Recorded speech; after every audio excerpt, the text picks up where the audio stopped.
noticed was a strong presence of deer in the regional suburbs.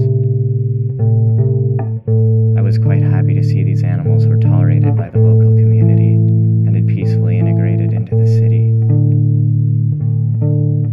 I could only imagine how impacting it would be for a child to grow up here, so close to the beauty and fragility of the natural world.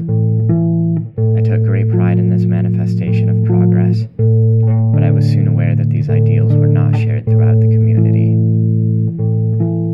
This city is one of many across British Columbia that is currently debating an urban deer cull.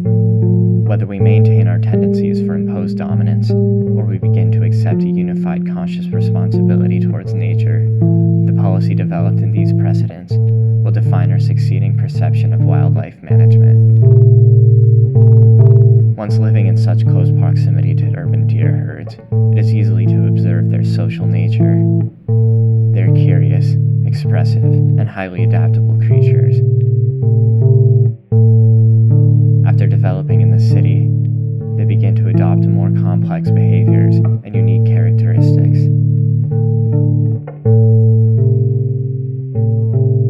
They are aware of the hazards within our world, but are much more familiar with the majority of passive human interactions. They have already grown tolerant to our presence and have well adapted to our environment.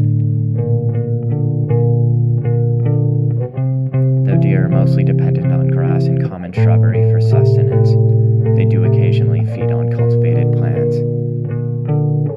But there are, of course, numerous defensive measures we can take to define property. From homemade or store-bought repellents to simple and lasting infrastructure, deer can be successfully deterred, as well as taught the boundaries of acceptable food sources. We can clearly see that many homeowners here maintain flourishing gardens, even with the presence of local deer. Another justification for these culls is from local farmland.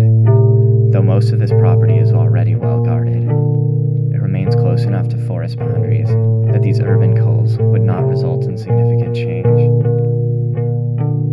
Then, of course, the main source of demand for population control is from drivers.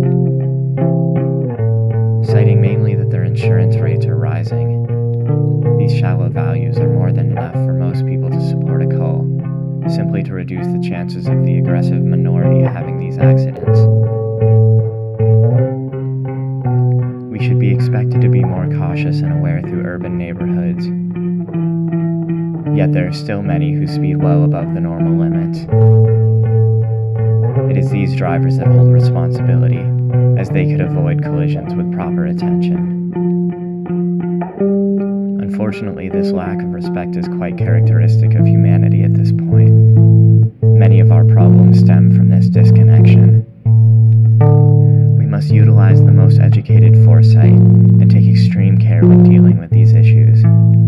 The solutions and policies we adopt now will be passed down through every succeeding generation. If we can't decide on peaceful resolution for such simple conflicts with nature, how can we possibly expect our children to cope with the much more impacting problems that we are leaving in their hands?